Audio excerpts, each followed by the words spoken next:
โอ้นาคจ๋าสีกาขอสั่งน้ำตาไหลหลั่งก่อนจากไปถึงคราวแล้วหนอต้องขอลาก่อนต้องเอาจีวรมาห่มกายปฏิบัติแบบองค์พระสงฆ์ไทยเพื่อแผ่บุญไปให้ถึงญาติโยมจะเป็นผู้นำทางธรรมะนาคต้องลดละจากข่าวครึกโครมอย่าได้ทำตัวชั่วช้าโสมมจะคอยสอนญาติโยมทุกวันจะจากกันไปใจแทบสิ้นจากไปครองศีลเป็นแก่นสารทุกเช้าทุกเย็นเคยเห็นทุกวันจำต้องจากกันไปแสนไกลจงเอาผ้าเหลืองมาไว้ห่มทำให้ญาติโยมเขาเลื่อมใสถึงคราพลัดพรากพ่อนาคจากไปสุดแสนอาลัยหัวใจผูกพันสงสารพ่อนาคต้องจากแน่จากพ่อจากแม่จากน้าหลานยามเจ็บป่วยไข้ใครจะช่วยพยาบาลหนุ่มเอ๋ยเคยผ่านการตลอดมาตอนนี้ไปแล้วใครจะแล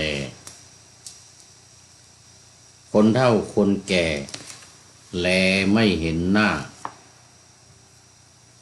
เพื่อนหญิงเพื่อนชายต้องไปไกลตารวมทั้งสีกามองหาไม่มีแอบมองหน้าน้ำตาตกขอให้มีโชคมีราศีเราเคยคบกันมานานหลายปีนับตั้งแต่นี้ต้องห่างไกลขอเตือนสักนิดสะกิดสักหน่อยสาวใหญ่สาวน้อยจงอย่ายิ้มให้คิดถึงคนเก่าที่เรามั่นหมายศึกมาเมื่อไรแล้วจะให้รางวัลขอถวายความนอบน้อมแด่พระรัตนตรัยมีพระพุทธเจ้าเป็นต้นขอถวายความเคารพพระมหาเถระพระเถรานุเถระเจ้าคณะพระสังฆาธิการทั่วโลกมีพระเดชพระคุณพระธรรมเสนาบดีเจ้าคณะภาค7วัดพระธาตุดอยสุเทพเป็นต้นและขออำนวยพรแด่ท่านผู้ฟังท่านผู้ชมสาธุชนพุทธบริษัททั้งหลายวันนี้รายการพระไตรปิฎกลอยฟ้าก็ลอยมาจากวัดโพศูนย์ปฏิบัติธรรมกรรมฐานวัดพระธาตุดอยสุเทพบนเกาะไอกุนนาเมืองทานลินประเทศเอสโตเนียตอนนี้ขอต้อนรับพระเดชพระคุณหลวงพ่อสุทธิสงึมรำ Good Morning หัวใจใสๆยกขึ้นมาแฮปปี้เบิร์ธเดย์ด้วยสาธุขอบคุณมากครับผมวันนี้ไม่เหงาละมีพระเดชพระคุณหลวงพ่อเข้ามาเป็นท่านแรกป่าหน้าธรรมาสยังไม่เสร็จไก่ยังไม่ทันโหหลวงพ่อ วัดสุริโยยังไม่จับขอบฟ้า เนี่ยหลวงพ่อเข้ามาเสร็จแล้วเป็นสิริมงคลเป็นอย่างยิ่งวันนี้พอดีรายการวัดไตรปิฎกลอยฟ้าซึ่งจะออกอากาศ5 สถานีวิทยุคือ1 วัดพระธาตุดอยสุเทพระบบ FM 96 เมกะเฮิรตซ์มีพ่อครูวันลบนามวงพรหมเป็นผู้อำนวยการอาจารย์พระมหาประสิทธิ์ประสาธิโกเป็นหัวหน้าสถานีและอาตมาภาพพระครูปริยัติยานุศาสตร์เป็นผู้บรรยายทุกวัน5 ทุ่มถึงเที่ยงคืน2 สถานีวิทยุวัดฝายหินมีท่านพระครูสมุวิสุวัตรวรกิจโจเป็นผู้อำนวยการออกอากาศวันศุกร์ประวันจันทร์ถึงวันศุกร์เวลา 8 ถึง 9 นาฬิกา3 สถานีวิทยุคลื่นสีขาวเพื่อชาวประชาวัดปากทางเจริญอำเภอดอยหล่อจังหวัดเชียงใหม่มีท่านพระครูอภิวัฒนวิกรมหลวงพ่อรองเจ้าคณะอำเภอดอยหล่อเป็นผู้อำนวยการออกอากาศเวลาเดียวกัน 8 ถึง 9 นาฬิกาทุกวันไม่มีเว้นไม่มีหยุด 4 สถานีวิทยุชุมชนคณะสงฆ์อำเภอฝางจังหวัดเชียงใหม่วัดพระพุทธบาทอุดมหรือน้ำบ่อสาวาพระเดชพระคุณหลวงพ่อพระครูสุจิตรานุรักษ์หลวงพ่อเจ้าคณะอำเภอฝางเป็นผู้อำนวยการ 8 ถึง 9 นาฬิกาเหมือนกันทุกวันเหมือนกันแล้วก็สุดท้ายสถานีวิทยุมจรวิทยาลัยสงฆ์นครลำปางมีอาจารย์จีรศักดิ์ปั่นลำเป็นผู้อำนวยการ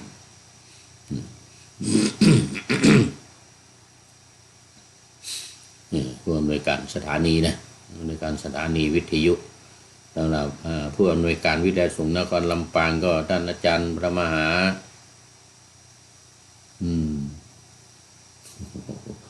ว่าเต็มที่เลยลืมสังคำเป็นลูกศิษย์เป็นลูกศิษย์หลวงพ่อนี่แหละลืมชื่อเป็นผู้อำนวยการวิทยาลัยสงฆ์นครลำปางติดตามดูเฟซรายการของท่านผู้อำนวยการวิทยาลัยสงฆ์นครลำปางอยู่ตลอดแต่ลืมชื่อนามสกุลสังคำนี่นะโมทนากับท่านผู้อำนวยการสถานีทุกรูปทุกคนที่ได้เอื้อเฟื้อนำเอารายการพระไตรปิฎกลอยฟ้านี้ออกอากาศให้ญาติโยมสาธุชนทั้งหลายได้สดับรับฟังกันเป็นของแท้เป็นของจริงเป็นเนื้อหาจากพระไตรปิฎกล้วนไม่มีอะไรมาแปลกปลอม คุยซะหน่อย แล้วเดี๋ยวนี้ก็ต้องอย่างว่าบอกหลายครั้งแล้วคือต้องอ่านข้อความว่าข้อนั้นข้อนี้หน้านั้นหน้านี้เอามาอ่านออกอากาศด้วยเมื่อสมัยก่อนนี่ท่องจำเสร็จแล้วก็เอามาพูดคนไม่เชื่อ ว่าโมอย่างนั้นอย่างนี้ว่าพูดเอาเองยัดพระโอษฐ์บ้างอะไรบ้างนี่นะตอนหลังมานี่ก็เลยต้องเอามาอ่านแต่มันไม่ได้อ่านทั้งหมดนะบางตอนบางที่มันสำคัญ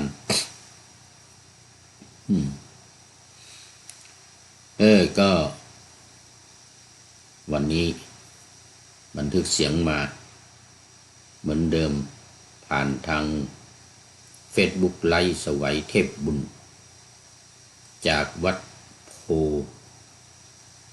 ศูนย์ปฏิบัติธรรมกรรมฐานวัดพระธาตุประสุทธิเทพ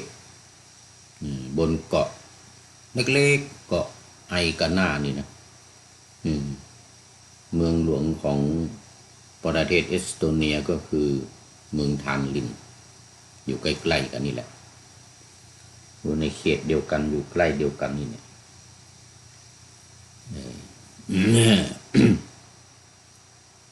โอ้หลวงพ่อสบายดีนะครับใกล้ชายแดนเราสู้รบกันต้องระมัดระวังหน่อยเด้อทราบว่าตอนนี้เหตุการณ์ยังหนักข้อทางฝ่ายกัมพูชาก็ยิงมาทุกวันปล่อยโดรนเข้ามาแต่ไปพูดที่สหประชาชาติคนละอย่างว่าไทยเป็นคนยิงว่างั้นไทยเป็นคนลุกลานว่างั้นนะ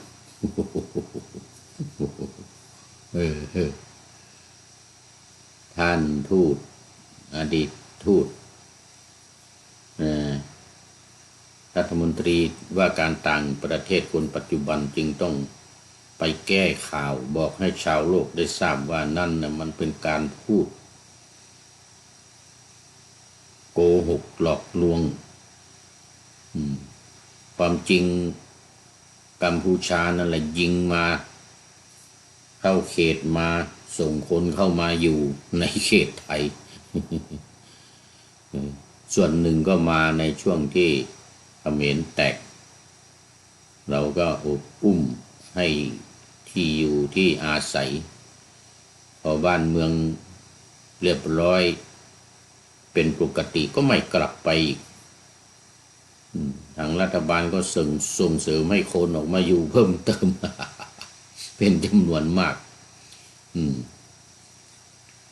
แล้วก็วันดีคืนดีก็มาร้องเพลงชาติเขมรอยู่บนวิหารตาเหมือนธมมึงวิหารอะไรภูมะเขือแจ้โอ้หลวงพ่อต้องระมัดระวังหน่อยเด้อหลวงพ่อเด้อได้ข่าวว่าไออาวุธขีปนาวุธของมันไป400 กิโลนะเกินวัดหลวงพ่อนะเกินวัดหลวงพ่อนะถ้ามันยิงมาเนี่ยต้องระมัดระวังหน่อยเด้อ เอาละทีนี้ก็เข้ามาสู่เนื้อหาสาระของพระสูตรกันในวันนี้เดี๋ยวจะหาว่าวิหารลายเสียเวลาวันนี้ขึ้นสูตรใหม่สังยุตใหม่ด้วยมุขลานะสังยุตจบไปแล้วเมื่อวานนี้วันนี้ก็มาจิตตสังยุตนะจิตตสังยุตนี่ก็เกี่ยวข้องกับสังโยชน์สูตรสังโยชน์10 ประการนี่แหละเกี่ยวกับเรื่องของจิต ขอให้ที่ต้องงุ่มหลงมัวเมาติดอยู่ในสังโยชน์มันจะร้อยรัดมัดให้ติดอยู่ในสังสารวัฏนี้ไม่ให้ล่วงพ้นไปได้ไม่ให้ก้าวข้ามไปสู่นิพพานนั่นเองเรื่องมันสูตรที่1เลยครับสัญโยชนะสูตรว่าด้วยสังโยชน์10 ประการนี่แหละที่เราว่ากันมาทุกวันบ่อยๆมีสักยทิฏฐิเป็นต้นอวิชชาเป็นที่สุดนะพร้อมกับคันจมูกอยู่ตามปกติ หลวงพ่อถ้าเราไม่พูดนี่ไม่คันนะว่านะถ้าไม่จัดรายการไม่พูดธรรมะนี่นะอยู่ทั้งวันไม่คันนะจมูกบ้านี่นะ มันเป็นโรคกรรมเก่าข้อที่343อยู่ในหน้าที่370เลยนี่หน้าที่370 สังจิตตสังยุตสลายตนวรรคสังยุตตนิกายพระสันตปิฎกเล่มที่18หน้า369แล้ว370แล้วขอไปเสียบุคลิกลักษณะ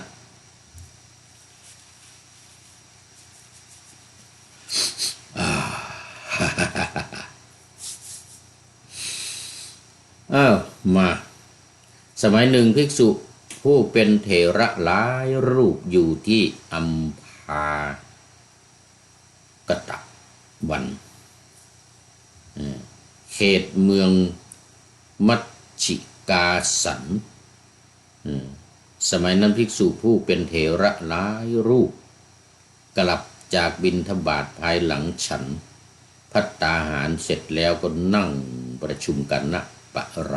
ำได้สนทนากันขึ้นว่า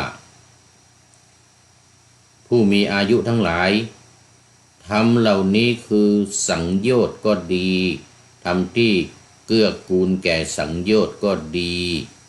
มีอัตถะต่างกันมีพยัญชนะต่างกันหรือมีอัตอย่างเดียวกันต่างกันแต่พยัญชนะเท่านั้นนี่นะสนทนากัน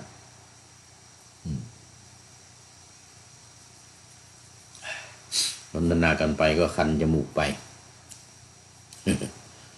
บรรดาภิกษุผู้เป็นเถระเหล่านั้นบางพวกตอบว่าผู้มีอายุทั้งหลายธรรมเหล่านี้คือสังโยชน์ก็ดีธรรมที่เกื้อกูลแก่สังโยชน์ก็ดีมีอัตต่างกันมีพยัญชนะต่างกันเหมือนกันไม่เหมือนกันบางพวกก็ว่ามีอัตอย่างเดียวกันต่างกันแต่พยัญชนะอัตคือเนื้อความนะพยัญชนะคืออักษรที่เขียนแล้วก็สมัยนั้นจิตตคหบดีได้ไปยังบ้านสวยชื่อมิคปัฏฐกะด้วยกิจที่ควรทำบางอย่างท่านจิตตคหบดีได้ยินข่าวว่าภิกษุผู้เป็นเถระหลายรูปกลับจากบิณฑบาตภายหลังมานั่งประชุมสนทนากันว่าธรรมคือสังโยชน์ก็ดีธรรมที่เกื้อกูลแก่สังโยชน์ก็ดีเนี่ยมีอัตต่างกันพยัญชนะต่างกันมีอัตเหมือนกันพยัญชนะต่างกันบรรดาภิกษุผู้เป็นเถระเหล่านั้นนะบางพวกก็ตอบว่าต่างกันบางพวกก็ตอบว่าเหมือนกันบางคนก็ตอบว่าต่างกันแต่อัตถะแต่พยัญชนะต่างกันแต่เนื้อหาพยัญชนะเหมือนกันอะไรทำนองนี้นะที่เกื้อกูลสังโยชน์เดียวกันนี่นะครั้งนั้นจิตตคหบดีก็เข้าไปหาภิกษุผู้เป็นเถระทั้งหลายเหล่านั้นแล้วก็ถามว่ากระผมได้ทราบว่าภิกษุผู้เถระทั้งหลายเนี่ยมาสนทนากันในเรื่องของอัดในเรื่องของธรรมว่าแตกต่างกันบ้างต่างกันบ้างเหมือนกันบ้างไม่เหมือนกันบ้างเหมือนกันแต่อัดไม่เหมือนกันโดยพยัญชนะบ้างเหล่านี้เป็นอย่างนั้นน่ะจริงหรือเป็นอย่างนั้นจริงหรือนะภิกษุผู้เป็นเถระเหล่านั้นก็ตอบว่าเจริญพรกหบดีเป็นอย่างนั้นแหละ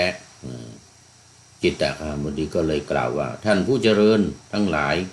ธรรมเหล่านี้คือสังโยชน์ก็ดีสิ่งที่เกื้อกูลแก่สังโยชน์ก็ดีนี่นะมีอัตต่างกันมีพยัญชนะต่างกันท่านผู้เจริญทั้งหลายถ้าเช่นนั้นกระผมจะยกอุปมาให้ท่านทั้งหลายฟังเพราะวินยูชนบางพวกในโลกนี้ย่อมเข้าใจเนื้อความแห่งภาษิตได้แม้ด้วยอุปมาเปรียบเหมือนโคดำกับโคขาวอย่างนั้นนะ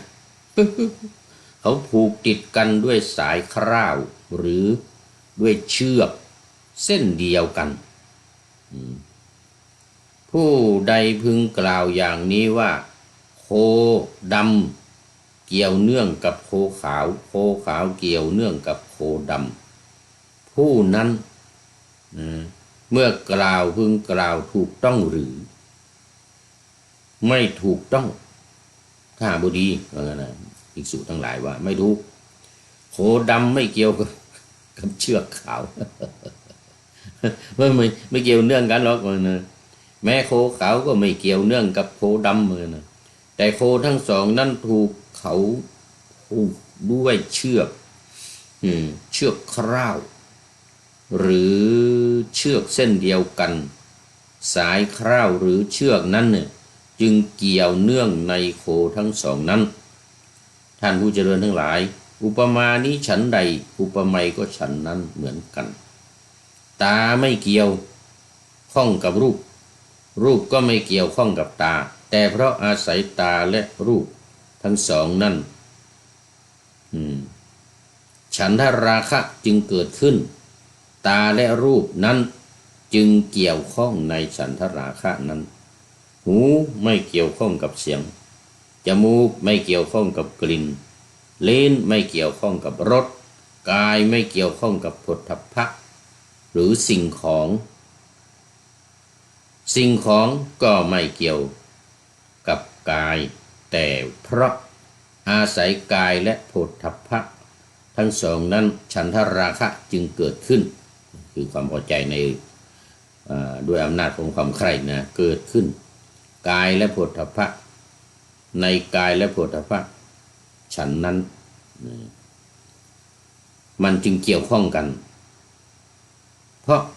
ฉันทราคะนั้นใจไม่เกี่ยวข้องกับอารม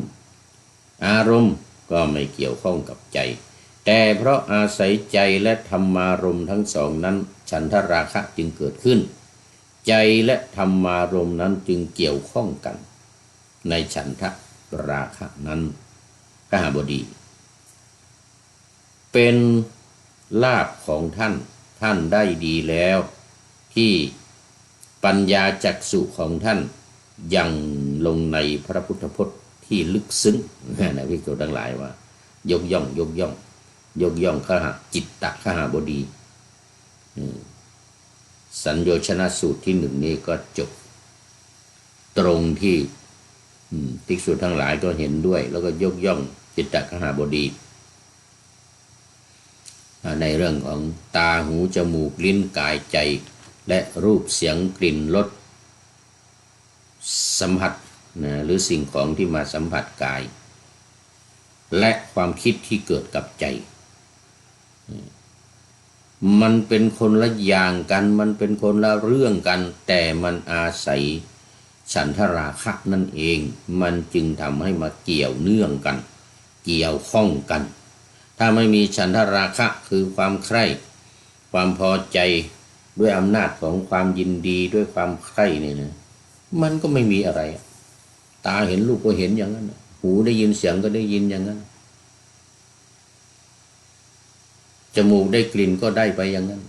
ลิ้นได้รสก็ได้ไปอย่างนั้นกายได้สัมผัส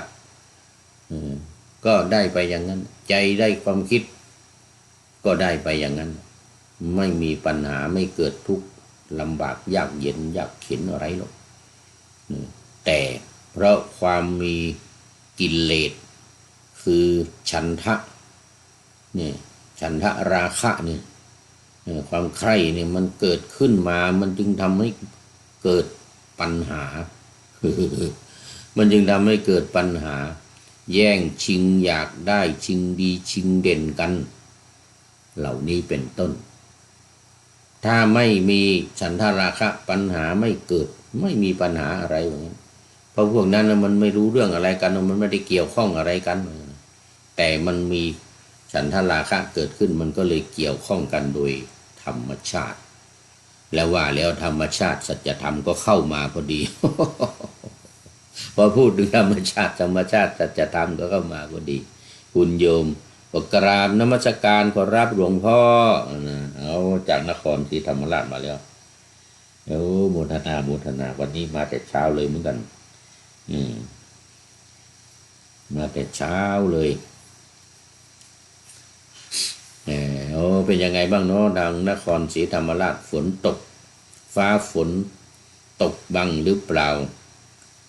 ทางเชียงใหม่เชียงรายลำพูนแพร่น่านก็เดือดร้อนกันเรื่องฝนตกละเรื่องน้ำท่วมบ้างนะทางนครศรีธรรมราชนะเล่าให้หลวงพ่อฟังหน่อยเด้อว่าเป็นยังไงเนี่ยฟ้าฝนดินฟ้าอากาศเอาละจบไปหนึ่งสูตรแรก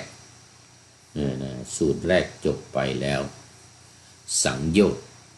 สังโยชนะหรือสังโยชน์หรือสิ่งที่เกี่ยวข้องเกี่ยวพันผูกพันในจิตใจให้ลุ่มหลงไหลใฝ่ฝันอยู่ในสังสารวัฏไม่สามารถที่จะออกไปจากสังสารวัฏได้เพราะมีฉันทะราคะเป็นเหตุเป็นปัจจัยสำคัญถ้าไม่มีฉันทะราคะมันก็ไม่มีปัญหาอะไรเลยจะไม่มีปัญหาอะไรเลยเพราะตัวกิเลสแท้ๆที่ทำให้มันมีปัญหาเกี่ยวข้องกันติดเนื่องกันนี่เรื่องมันต่อไปสูตรที่สองปฐมอิสิทัตตะสูตรว่าด้วยพระอิสิทัตตะสูตรที่หนึ่งสมัยหนึ่งภิกษุผู้เป็นเถระหลายรูปอยู่ที่อัมพากตวันเหมือนเดิมนะเขตเดิมนะเมืองเดิมที่เดิมนะมัชชิกาสันเหมือนกันมัชชิกาสันดะนะครั้งนั้นจิตตคหบดีก็เข้าไปหาพระเถระทั้งหลายแล้วก็ถามว่าท่านผู้เจริญทั้งหลายขอพระเถระทั้งหลายโปรดรับภัตตาหารของกระผมในวันพรุ่งนี้เถิดภิกษุผู้เป็นเถระทั้งหลายก็ได้รับอาราธนาของจิตตคหบดีโดยดุษณีภาพลำดับนั้นจิตตคหบดีทราบว่าภิกษุผู้เป็นเถระทั้งหลายรับอาราธนาแล้วจึงลุกจากที่นั่งไหว้แล้วกระทำประทักษิณแล้วจากไปครั้นคืนนั้นผ่านไปตอนเช้าภิกษุผู้เป็นเถระทั้งหลายครองอันตรวาสกถือบาทพาดจีวรไปยังที่อยู่ของจิตตคหบดีนั่งบนอาสนะที่ปูลาดไว้แล้วลำดับนั้นจิตตคหบดีเข้าไปหาภิกษุทั้งหลายแล้วไหว้นั่งณที่สมควรได้เรียนถามท่านพระเถระว่าท่านเจริญที่กล่าวกันว่าธาตุต่างๆเนี่ยไอ้ธาตุต่างๆเนี่ยมันด้วยเหตุเพียงใดหนอพระผู้มีพระภาคจึงตรัสว่าธาตุต่างๆเมื่อจิตตคหบดีถามอย่างนี้แล้วท่านพระเถระได้นิ่งอยู่แม้ครั้งที่สองจิตตคหบดีก็ได้เรียนถามท่านผู้ที่กล่าวกันว่าท่านธาตุต่างๆเนี่ยธาตุต่างๆเนี่ยด้วยเหตุเพียงใดหนอพระผู้มีพระภาคจึงตรัสว่าธาตุต่างๆแม้ครั้งที่สองท่านพระเถระก็ได้นิ่งอยู่แม้ครั้งที่สามจิตตคหบดีก็ได้เรียนถามท่านผู้เจริญที่กล่าวกันว่าธาตุต่างๆด้วยเหตุเพียงใดหนอพระผู้มีพระภาคจึงตรัสว่าธาตุต่างๆแม้ครั้งที่สาม พูดอยู่คำเดียวว่าธาตุต่างๆอาจารย์กาย โอ้อันนี้สาธุนะอาจารย์กายเข้ามาแล้วอาจารย์หานรงค์โสภณธรรมโมวัดพระสิงห์ยูเคโอ้วันนี้เข้ามากลางรายการพอดีเลยวัดพระสิงห์ยูเคเป็นยังไงเนาะท่านอาจารย์ธีรศักดิ์สบายดีเนาะจันเพ็ญคำโพธานีมาแล้วจังหวัดเชียงใหม่กราบหลวงพ่อสาธุเจ้าตอนนี้ฝนตกเชียงใหม่เนอะเจ้านะสาธุโอ้เชียงใหม่ฝนตกอีกแล้ว เมื่อวานนี้ เมื่อวานนี้ใครรายงานมาว่าฝนตกแต่ว่าน้ำไม่ท่วม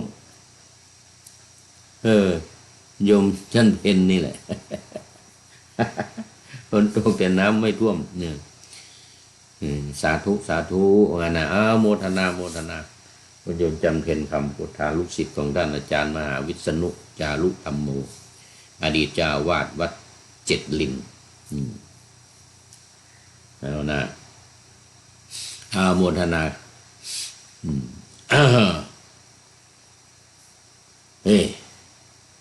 แม้ครั้งที่สามเนี่ยท่านพระเถระก็ได้นิ่งอยู่นะสมัยนั้นท่านพระอิสิทัตตะเป็นผู้ใหม่กว่าภิกษุทุกรูปในหมู่ภิกษุเหล่านั้นขณะนั้นพระอิสิทัตตะได้กล่าวกับท่านพระเถระดังนี้ว่ากระผมขอตอบปัญหาข้อนี้ของจิตตคหบดีขอรับนะแสดงความกล้าหาญออกมาวัดประสิงห์ยูเคสาธุครับผมอนุโมทนาว่าเนี่ยท่านอาจารย์ว่าสิทธิรศักดิ์อาจารย์ธีรศักดิ์ดวงศิริท่านพระครูศรีสิงหกิจวิเทศว่าอนุโมทนานะวันนี้วันนี้ไม่ง่วงไม่เหงาจันกายก็มาโยมจันเพ็ญก็มาวัดพระสิงห์ยูเคก็มาทั้งวัดเลยทีนี้เมื่อวานนี้ก็เห็นท่านอ้ำจันกายเห็นท่านอ้ำยืนเรียงแถวกันอยู่เขามีสอบนักธรรมมั้งในช่วงใกล้ออกพรรษาเนี่ยมีสอบนักธรรมทั้งพระนวกะทั้งภิกษุสงฆ์สามเณรสอบนักธรรมกันหมดเลยก่อนออกพรรษาเดือนยี่โน่นก็เหลือแต่นักธรรมโทกับนักธรรมเอกโมทนาขอบคุณมากครับท่านอาจารย์พระครูศรีสิงหกิจวิเทศอยู่ประเทศอังกฤษมาหลายสิบปีเป็นวัฒนธรรมทูตสายต่างประเทศสายประเทศอังกฤษเป็นยังไงเนาะท่านอาจารย์เจ้าคุณเหลาหัวหน้าพระธรรมทูตสายประเทศอังกฤษสบายดีเนาะ ได้เจอกันบ้างหรือเปล่าผมนี่ก็มาหลายปีแล้วนี่ไม่ได้กลับเข้าไปอังกฤษไม่ได้เจอหลวงพ่อเจ้าคุณเหลานะปีก่อนโน้นไปอยู่กับท่านที่คิงส์บอมลี่คิงส์บอมลี่นู่นนะเบอร์มิงแฮมเขตเบอร์มิงแฮมมาภิกษุทั้งหลายก็ถามว่าแล้วท่านจะตอบปัญหาได้หรือเนี่ยท่านจะตอบปัญหาเรื่องธาตุต่างๆเนี่ยกับจิตตคหบดีได้หรือเนี่ยได้ครับผมอย่างนั้นได้มากสบายมากว่างั้นนะภิกษุหนุ่มรูปนี้นะอิสิตัตตะอย่างนั้นขอรับนะก็ได้กล่าวว่าข้าบดี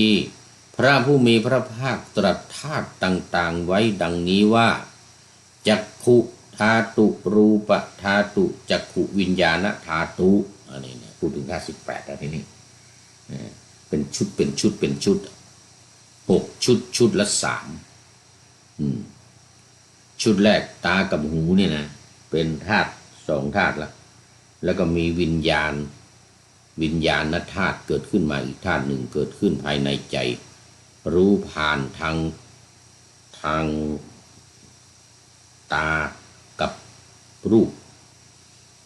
รู้ผ่านทางตากับรูปว่ามันเป็นรูปอะไรเป็นรูปอะไรเนี่ยวิญญาณในตัววิญญาณนี่เป็นตัวรู้จึงเรียกว่าจักขุวิญญาณมันรู้ผ่านทางตาเรียกว่าจักขุวิญญาณชุดที่2รู้ผ่านทางหูเรียกว่าโสตวิญญาณมันจะประกอบไปด้วยโสตธาตุแล้วก็คันสัทธธาตุเสียงหูกับเสียง พอสัมผัสกันแล้วใจเป็นตัวรู้ก็เรียกว่าโสตวิญญาณ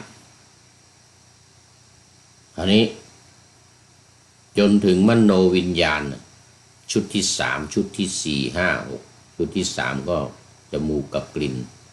ก็เกิดฆานวิญญาณชุดที่สี่ลิ้นกับรสก็เกิดชิวหาวิญญาณข้อที่ห้ากายกับสิ่งของที่สัมผัสกันก็เรียกว่ากายวิญญาณ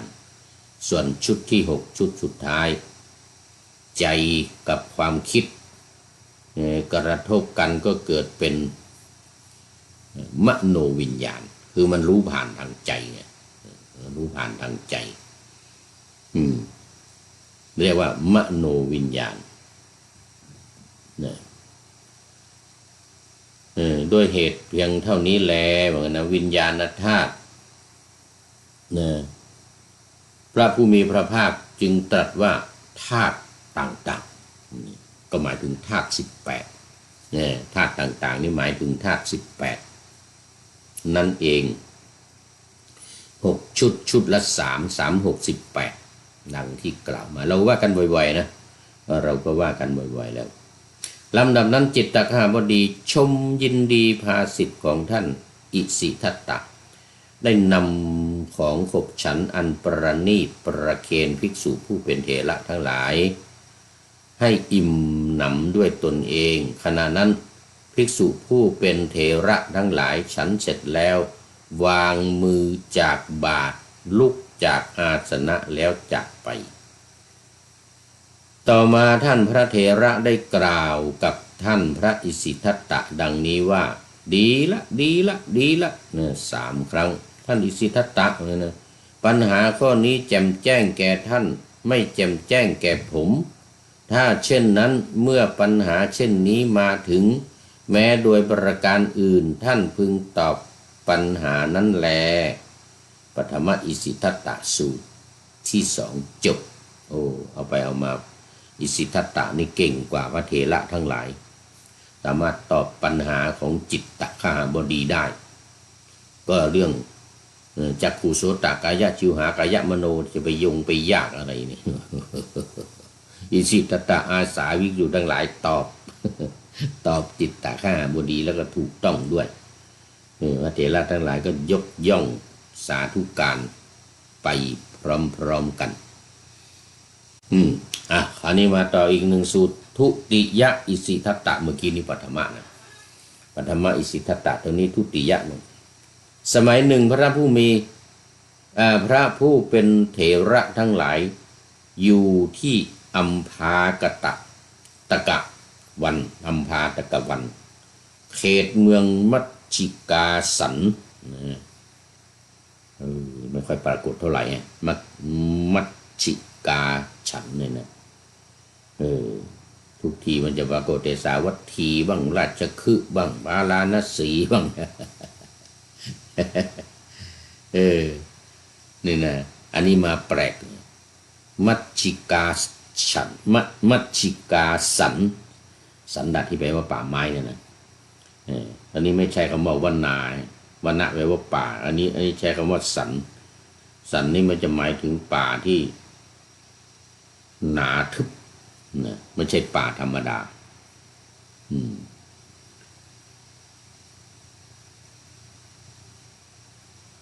จิตตคหบดีก็เลยกล่าวอาราธนาว่าท่านผู้เจริญท่านทั้งหลายขอพระเถระทั้งหลายโปรดรับภัตตาหารของกระผมในวันพรุ่งนี้เถิดภิกษุผู้เป็นเถระทั้งหลายรับอาราธนาโดยดุษณียภาพลำดับนั้นจิตตคหบดีกล่าวทราบว่าภิกษุผู้เป็นเถระทั้งหลายรับอาราธนาแล้วจึงลุกจากที่นั่งไหว้แล้วกระทำประทักษิณแล้วจากไปคำว่าดุษณียภาพนี่ก็คือการเงียบรับโดยการเงียบนะไม่พูดอะไรนั่นแสดงว่ารับแล้ว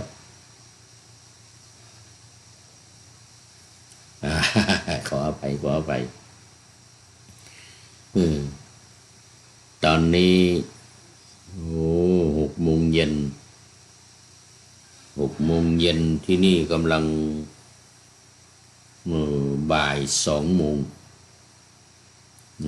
บ่าย 2 โมงเมืองไทย6 โมงเย็นแล้วแล้วก็รู้สึกว่าจะง่วงขึ้นมาแล้วตอนนี้เดี๋ยวจะต้องหากาแฟดื่มสักถ้วย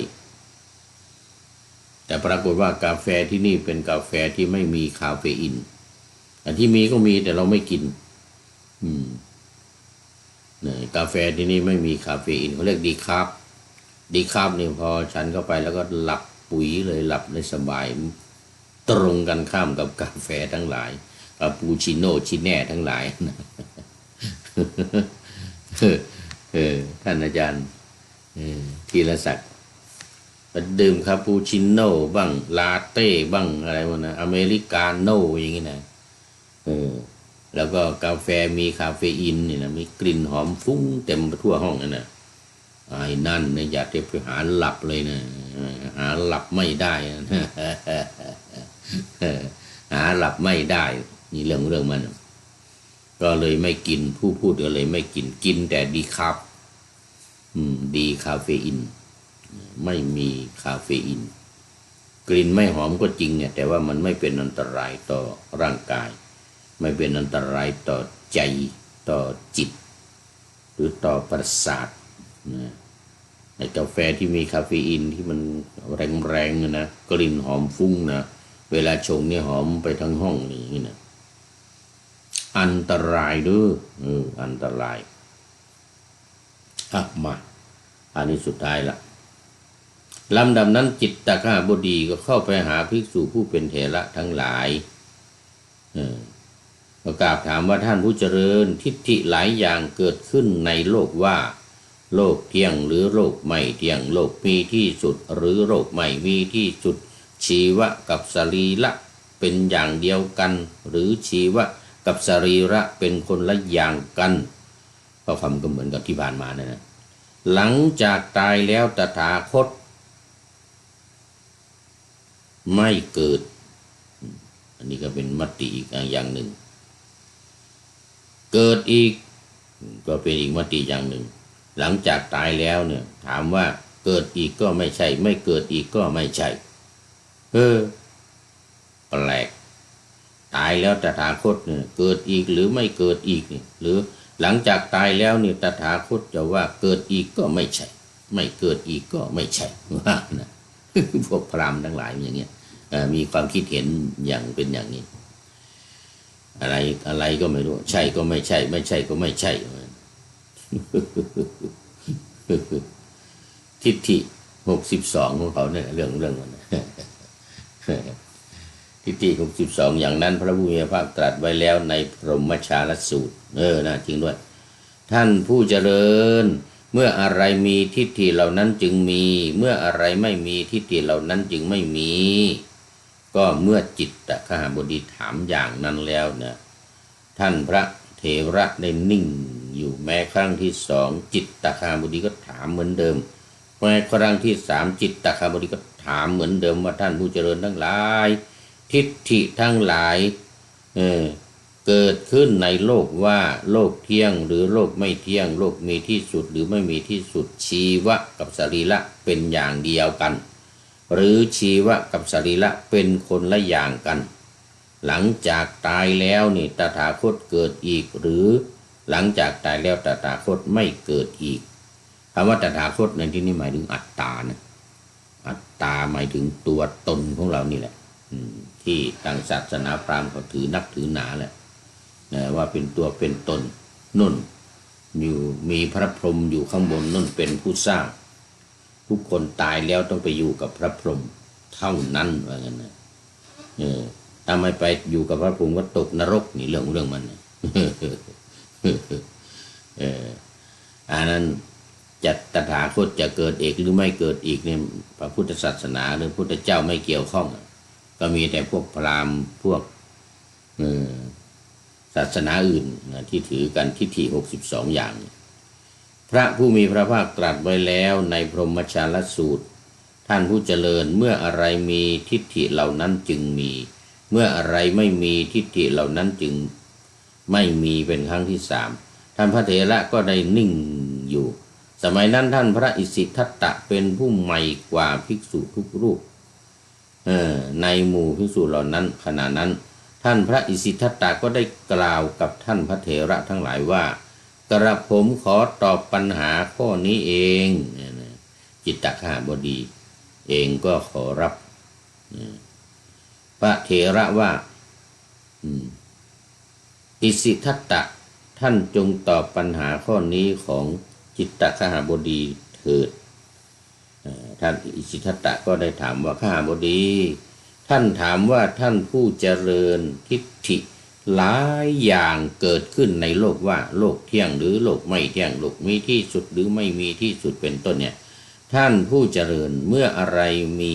ทิฏฐิเหล่านี้จึงมีเมื่ออะไรไม่มีทิฏฐิเหล่านี้จึงไม่มีอย่างนั้นหรือภิกษุก็ตอบว่าอย่างนั้นขอรับอย่างนั้นอย่างนั้นอย่างนั้นกหบดีทิฏฐิหลายอย่างเกิดขึ้นในโลกว่าโลกเที่ยงหรือโลกไม่เที่ยงเป็นต้นเนี่ยนะคนละอย่างกันหลังจากตายแล้วตถาคตเกิดอีกหรือจากหลังจากตายแล้วตถาคตไม่เกิดอีกหลังจากตายแล้วตถาคตเกิดอีกและไม่เกิดอีกหรือหลังจากตายแล้วตถาคตจะว่าเกิดอีกหรือไม่ใช่จะว่าไม่เกิดอีกก็ไม่ใช่ทิฏฐิ62อย่างนี้มีที่พระผู้มีพระภาคได้ตรัสไว้ในพรหมชาลสูตรคหบดีเมื่อสกายทิฏฐิคือความเห็นว่าเป็นกายของตนเนี่ยมีทิฏฐิเหล่านี้จึงมีเมื่อสักกายทิฏฐิไม่มีทิฏฐิเหล่านี้จึงไม่มี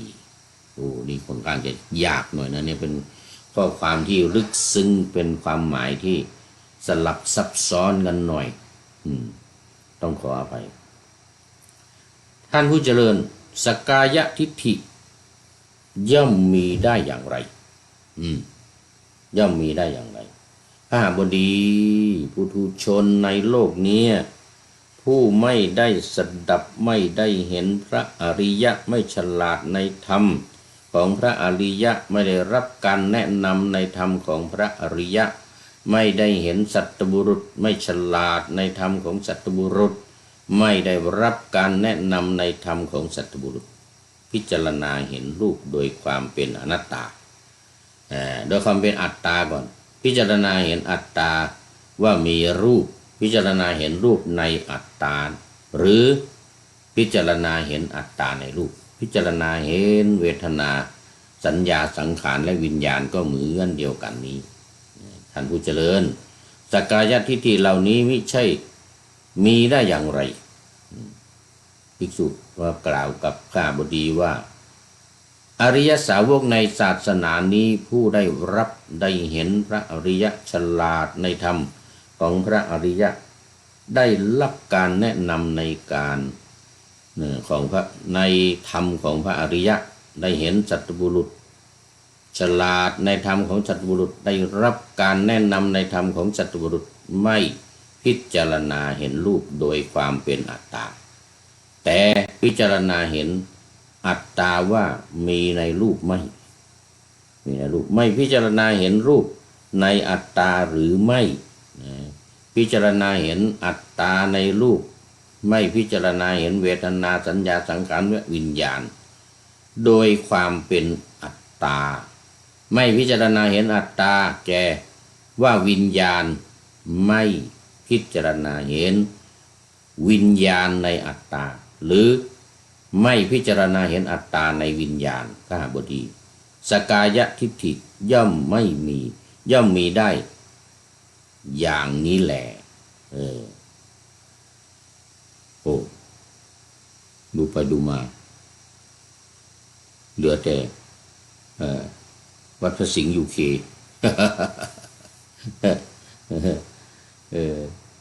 มาดูต่อท่านผู้เจริญกุลบุตรชื่ออิสิตะในอวันตีชนบทซึ่งเป็นสหายที่ไม่เคยเห็นข ของกระผมของบรรพชามีอยู่ พระคุณเจ้าเคยเห็นท่านหรือไม่ เจริญพรข้าบดีวะนะเห็นวะนะท่านผู้เจริญเดี๋ยวนี้ท่านอยู่ที่ไหน เมื่อจิตตคาบดีถามอย่างนี้แล้วท่านพระอิสิทธิทัตตะได้นิ่งอยู่ ท่านผู้เจริญท่านพระอิสิทธิทัตตะของกระผมคือพระคุณเจ้าหรือ เจริญพรข้าบดีคือพระคุณเจ้าคือพระเรื่องมันท่านผู้เจริญขอพระคุณเจ้าอิสิทธัตถะจงยินดีอัมพาตกวันอันน่ารื่นรมเขตเมืองมัชชิกาสันเถิดกระผมจักบำรุงพระคุณเจ้าด้วยจีวรบิณฑบาตเสนาสนะและคิลานะปัจจัยนะเภสัชสังขารทั้งหลายภิกษุทั้งหลายก็เลยกล่าวว่าโอ้โยมพูดดีมากสาธุลำดับนั้นท่านจิตตคบดีชื่นชมยินดีภาสิทธิ์ของท่านอิสิทธัตถะแล้วได้นำของเคี้ยวของฉันของขบของกินเป็นจำนวนมากอันประณีตไม่เป็นเดนภิกษุผู้เป็นเถระทั้งหลายได้อิ่มหนำด้วยตนเองขณะนั้นภิกษุรูปหนึ่งผู้เป็นเถระทั้งหลายฉันเสร็จแล้ววางมือจากบาตรลุกจากอาสนะแล้วจากไป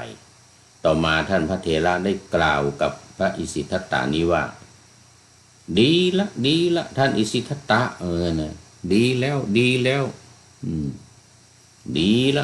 ล้วนะต่อมาท่านพระเถระก็ได้กล่าวกับท่านอิสิทธัตถะนั้นว่าอีกเป็นครั้งที่สามว่าดีละท่านอิสิทธัตถะนะปัญหาข้อนี้แจ่มแจ้งแก่ท่านไม่แจ่มแจ้งแก่ผมถ้าเช่นนั้นเมื่อปัญหาเช่นนี้มาถึงแม้โดยประการอื่นท่านพึงตอบปัญหานั้นแลลำนั้นท่านพระอิสิทธัตถะเก็บงำเสนาสนะแล้วก็ถือบาตรพาดจีวรจากไปจากเมืองมัชชิกาสันได้จากไปด้วยความที่ท่านจะไปไม่ให้กลับมาอีกทุติยอิสิทธัตถะสูตรที่สามนี้ก็จบพอดีเวลาก็ใกล้จะหมดพอดีวัดพระสิงห์UKท่านอาจารย์พระมหาธีรศักดิ์ดวงศิริก็เป็นท่านสุดท้ายเข้ามาในรายการวันนี้เข้าสู่เส้นชัยของรายการละเรื่องของพระสูตรเอาไว้แค่นี้ก่อนเดี๋ยววันต่อไปก็จะเหลือสูตรที่4 5 6 7 8 9 10แล้วก็เนื้อความมันจะเหมือนกันเราก็จะมาทบทวนกันนะมาทบทวนกันวันนี้หมดเวลาอันนี้หมดเวลาก็มาดูท้ายรายการวันนี้มีอะไรขึ้นต้นปะหน้าธรรมาสไว้แล้วท้ายรายการวันนี้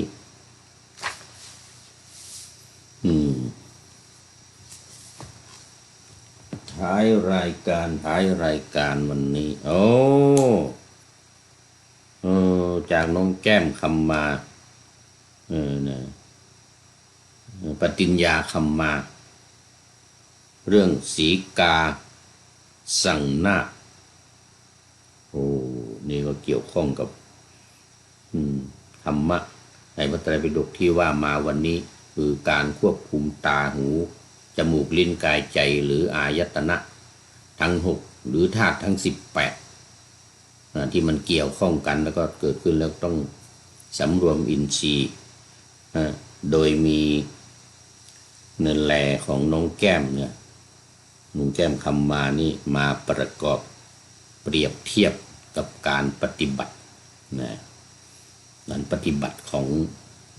นี่พระสูตรที่ว่ามาเนี่ยนะโอ้นาคจ๋าสีกาขอสั่งว่างั้นนะน้ำตาไหลหลั่งก่อนจะจากไปถึงคราวแล้วหนอต้องขอลาก่อนต้องเอาจีวรมาห่มกายปฏิบัติแบบองค์พระสงฆ์ไทย เพื่อแผ่บุญไปให้ถึงญาติโยมจริงเสียงก็ดีมากเสียงแหลก็ดีมากนะเป็นคนบ้านเรานี่จับอมก๋วยดอยเต่าหรืออะไรสักอย่างหนึ่งเนี่ยนะแถวอำเภอฮอดนี่นะอมก๋วยดอยเต่าเป็นนักร้องชื่อดังแล้วตอนนี้อายุแค่18เป็นนักร้องชื่อดังทั่วประเทศเลยแลเสียงดีมากนะปฏิบัติแบบองค์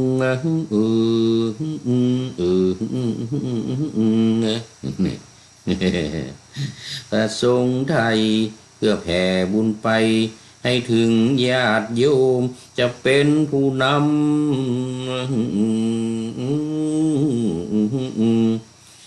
ทางธรรมะนาคต้องลดละจากข่าวครึกโครมรับสอนนาคแล้วนี่อย่าให้ทำตัวอย่าได้ทำตัวชั่วช้าโสมมคอยสอนญาติโยมทุกวันว่านะ จะจากกันไปใจแทบสิ้นจากไปครองศีลเป็นแก่นสารทุกเช้าทุกเย็นเคยเห็นทุกวันจำต้องจากกันไปแสนไกล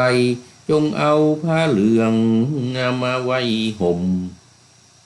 ทำให้ญาติโยมเขาเลื่อมใสต้องคราพลัดพรากถึงคราพลัดพรากก็นาคจากไปสุดแสนอาลัยหัวใจผูกพันสงสารเพราะนาคต้องจากกันแน่จากพ่อจากแม่จากน้าหลานยามเจ็บป่วยไข้ใครจะช่วยพยาบาลหนุ่มเคยผ่านการตลอดมาต่อนี้ไป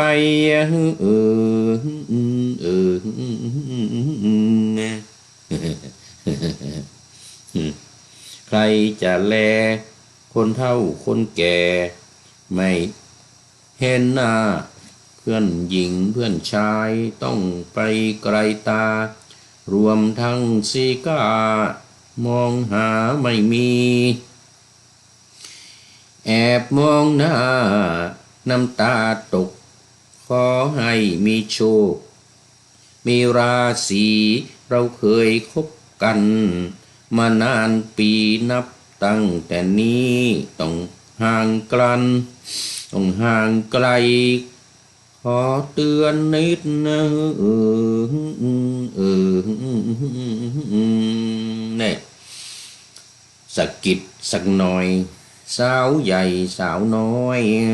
จงอย่ายิ้มให้คิดถึงคนเก่าที่เรามั่นหมายศึกมาเมื่อไรจะให้รางวัล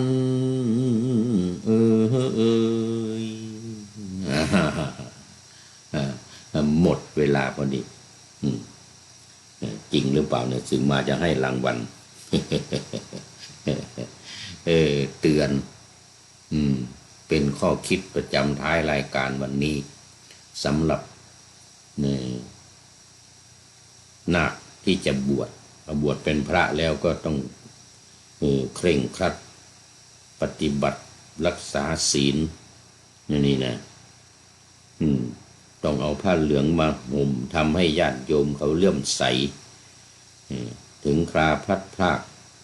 เพราะนาคจากไปสุดแสนอาลัยหัวใจผูกพันเลยนะแล้วหมดเวลาพอดีวันนี้คุณโยมจันเพ็ญคำโพธาวัดพระสิงห์โยเคเป็นท่านสุดท้ายในวันนี้ขอโมทนาเป็นอย่างยิ่งขอนำพระไตรปิฎกลอยฟ้าไป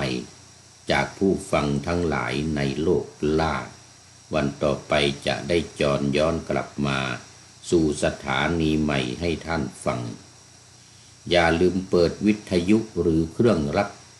โทรศัพท์โมบายคอมพิวเตอร์ผัง YouTube เฟซเพจไลน์ให้ดังเพื่อชมฟังรายการวันต่อไป ขอทุกท่านมีความสุขทุกคืนวันนำธรรมะประกอบการงานทั้งหลายเช่นขยันทำงานทางวาจากายใจขวนขวายกิจการงานนานาบำเพ็ญสาธารณประโยชน์เว้นสิ่งที่มีโทษโหดเยี่ยงสาประกอบแต่กรรมดีมีราคาแสวงหาเงินทองครองใจคนเสียสละภรทรัพย์นับมากน้อยไม่ให้ล้านก็ให้ร้อยไม่ด้อยผลเอื้อคนรวยช่วยคนยากฝากคนจนให้ทุกคนเท่ากันมาตรฐานเดียวขอเจริญพร